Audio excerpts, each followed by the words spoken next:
जय सिया राम। मैं आचार्य राजेश श्री राम जन्मभूमि अयोध्या से। प्रिय दर्शकों, युद्ध, उन्माद, आध्यात्मिकता और मोक्ष के कारक ग्रह केतुदेव 18 मई 2025 से लेकर के 5 दिसंबर 2026 तक अर्थात 1.5 वर्ष या 18 महीने आत्म तत्व की राशि या अपनी मूल त्रिकोण राशि सिंह राशि पर विराजमान रहने वाले हैं।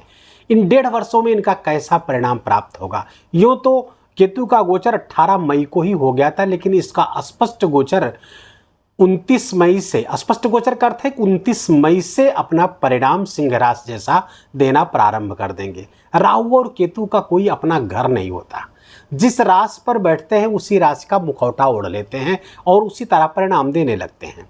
चूंकि ये अग्नितत्वीय राशि है और इसको ज्योतिष ग्रंथों में सिंह राशि को केतु की मूल त्रिकोण राशि मानी जाती है। कोई भी ग्रह जब अपनी मूल त्रिकोण राशि पर होता है तो उच्च के समान परिणाम देता है, तो केतु यहाँ पर उच्च के समान परिणाम देगा। यद्यपि ये उच्च राशि नहीं है, लेकिन ये उच्च के समान परिणाम यहाँ पर देगा। अब केतु एक उन्मादी है। केतु किसी चीज के लिए तड़प को दिखाता है।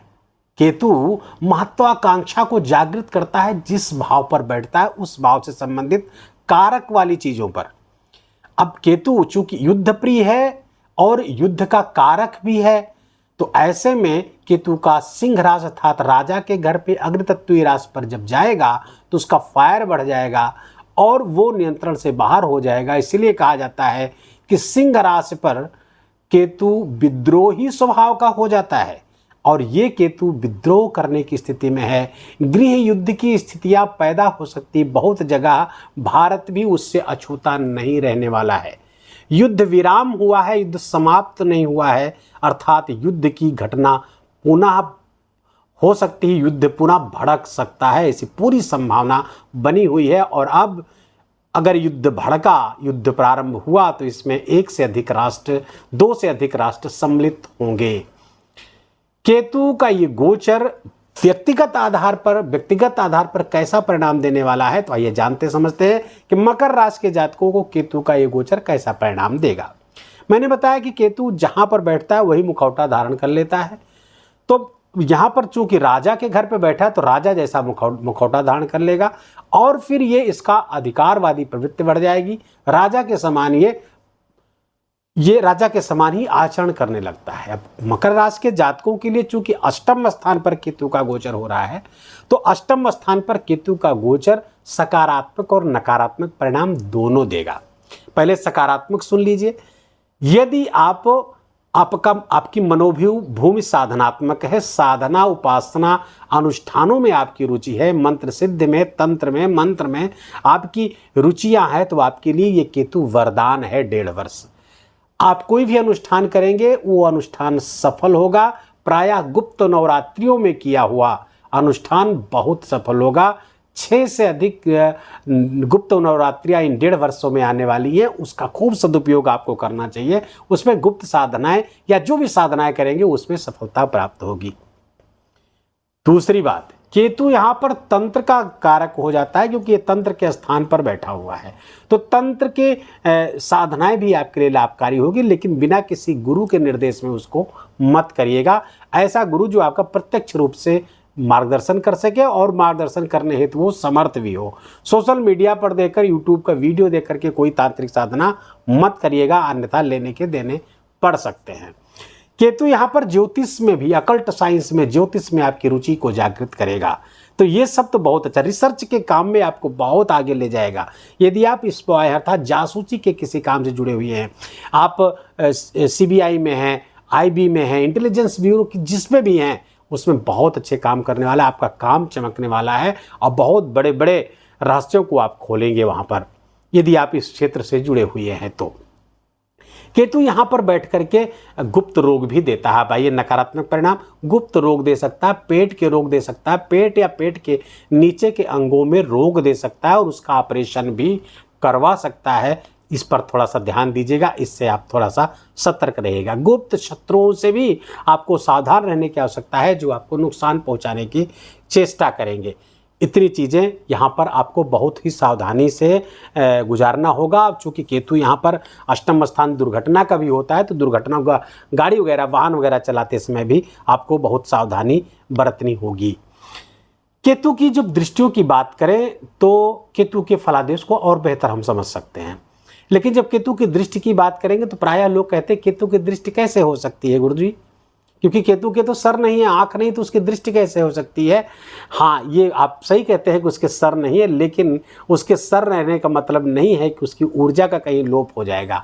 शनि और राहु और केतु एक ऊर्जा है, वो स्थूल पिंड भले नहीं है आकाश में उनका, लेकिन उनकी ऊर्जा तो है। अपनी ऊर्जा का निक्षेप वो विशेष डिग्री पर करते हैं, वही उनकी दृष्टियाँ हैं। महर्षि पाराशर, महर्षि भृगु अपने अपने ग्रंथों में कहते हैं कि राहु और केतु की दृष्टियां बृहस्पति के समान होती हैं, अर्थात 5, 7, 9 बृहस्पति की दृष्टि होती है और राहु और केतु की भी 5, 7, 9 दृष्टियां होती हैं। अब महर्षि पाराशर और महर्षि भृगु से बड़े ज्योतिषी हम आप नहीं हो सकते हैं। प्रायः मैंने कुछ ग्रंथों में, कुछ आधुनिक किताबों में भी लिखा देखा, कुछ आधुनिक ज्योतिषी बताते हैं कि राहु केतु की दृष्टि नहीं, बिल्कुल गलत है। और मैं फिर से दोहराऊंगा कि महर्षि पाराशर और महर्षि भृगु से बड़े ज्योतिषी हम नहीं हो सकते हैं। अब आइए देखते हैं केतु की और केतु की जो दृष्टियां है कैसे हमको प्रभावित कर रही मकर राशि के जातकों को। अब 5वीं दृष्टि कहाँ से गिने?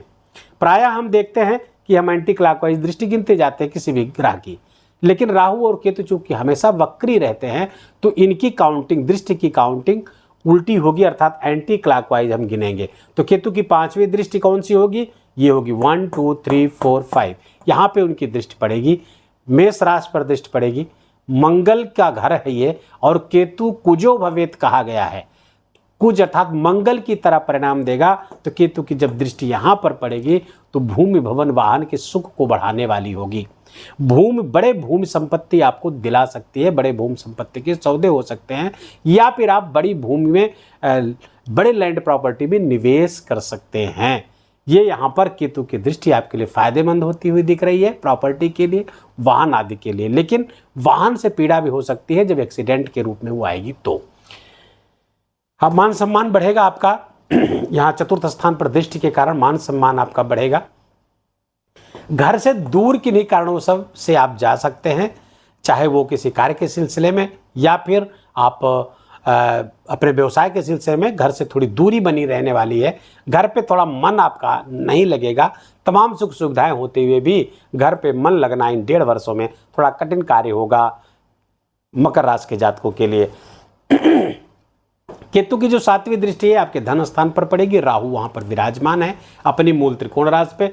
राहु यहां अपनी मूल त्रिकोण पर राशि पे है, केतु यहां मूल त्रिकोण राशि पे है। फलतः धन की वृद्धि की संभावना प्रबल कर रहे हैं, घर का विस्तार होगा, संपत्ति की वृद्धि होती हुई दिख रही है। लेकिन यदि राहु और केतु की ऊर्जा को हम संतुलित न कर पाए तो फिर धन की हानि भी हो सकती है, और बड़े स्तर पे धन की हानि संभावित है। इसलिए किसी जाल में ना फंसे, किसी लोभ लालच में ना फंसे, केतु बचाता है। देखिए कहा गया है ज्योतिष ग्रंथों में, राहु मारे तो कौन तारे, तो राहु मारे तो केतु तारे। तो राहु का जो मोह धन प्राप्त करने का जो जुनून पैदा कर रहा है राहु, कि धन बढ़े, बैंक बैलेंस बढ़े, धन आए, तो उसके लिए रास्ता कोई हो, क्योंकि नैतिकता अनैतिकता पर, गलत सही पर राहु विचार नहीं करता, वो केवल अपना काम बनाना जानता है। लेकिन केतु यहां पर सजग करेगा, नहीं, धन आए तो आध्यात्मिक तरीके से आए, अच्छाई के तरीके से आए, किसी गलत काम को करके धन मत कमाइए, इस बारे में आपको सजग करेगा, ऐसा इंट्यूशन देगा, ऐसा अंतर्दृष्टि देगा, ऐसा अंतर्ज्ञान देगा केतु। तो इस पर थोड़ा सजग रहने की आवश्यकता होगी, अन्यथा ये बड़े हानि का कारण बन सकता है। केतु की जो 9वीं दृष्टि है द्वादश स्थान पर पड़ रही है। लंबी दूरी की यात्राएं होंगी, फॉरेन आदि की यात्राएं, अगर आपकी ट्रिप अवेटेड है तो आप उधर जा सकते हैं, विदेश से जुड़ करके भी लाभ कमा सकते हैं, क्योंकि ये केतु के लिए समदृष्टि है। लेकिन चूंकि देवगुरु बृहस्पति यहाँ पर गोचर कर रहे हैं तो मित्रवत दृष्टि यहाँ पर रहेगी, तो विदेश से जुड़ करके विशेष लाभ कराएगी। लेकिन ध्यान रहे, आपको दान से जुड़ के रहना है, क्योंकि डोनेशन का भाव है। दान करते रहेंगे तो आप व्यर्थ के खर्चे से बच जाएंगे। तीर्थ यात्रा पे जाएंगे, लंबी दूरी की यात्राओं पे जाएंगे तो वहाँ पर कोई तीर्थ ढूंढ करके वहाँ पर चले जाएंगे तो आपकी यात्रा व्यर्थ नहीं जाएगी, सकारात्मक होगी, लाभदायक होगी। छोटी छोटी बातें आप ध्यान रखिएगा, ज्योतिष की वीडियो देखने का यही लाभ है। तो इस तरह से केतु की एनर्जी को हम बैलेंस कर सकते हैं। अब केतु की कुछ और चीज़ें हैं, केतु के कुछ ऐसे उपाय हैं जिससे केतु की ऊर्जा को हम अपने फेवर में संतुलित कर सकते हैं, बढ़ा सकते हैं, केतु का लाभ ले सकते हैं। अब कैसे? तो पहला तो केतु जब अष्टम स्थान पर बैठा हुआ है तो अपने आप को किसी न किसी साधना से जोड़ लेंगे तो केतु की नकारात्मक ऊर्जा समाप्त हो जाएगी। एक और चीज आप कर सकते हैं, ज्योतिष का कोई ग्रंथ खरीद लाइए, ऑथेंटिक ग्रंथ हो, कोई ऑथेंटिक बुक हो ले आइए और धीरे धीरे ज्योतिष को पढ़िए, समझिए। इससे भी अष्टम का केतु बहुत ही अच्छी एनर्जी से भर जाता है और आपको बहुत सारे लाभ देता है। ये बहुत अनकन्वेंशनल से तरीके आपको सुनने को मिलेंगे हमारे वीडियो में, ये प्रायः लोगों को बताते आप नहीं सुनेंगे। लेकिन अष्टम में केतु है, अगर आपके लग्न कुंडली में भी अष्टम में केतु है तो फिर आप ज्योतिष के ग्रंथ पढ़िए, देखिए केतु हमेशा आपको अच्छे परिणाम देगा। बस यही 2 उपाय हैं, इसको करते रहिए। और अगर आपको केतु की महादशा चल रही है, लग्न कुंडली में केतु अच्छा नहीं है, तो गणेश धर्म शीर्ष का पाठ करिए, मस्तक पर सिखा रखिए, मंदिर पर या घर पे भगवा रंग का ध्वजा भी आप फहरा सकते हैं। इस सबसे केतु बहुत अच्छे परिणाम देने लगता है।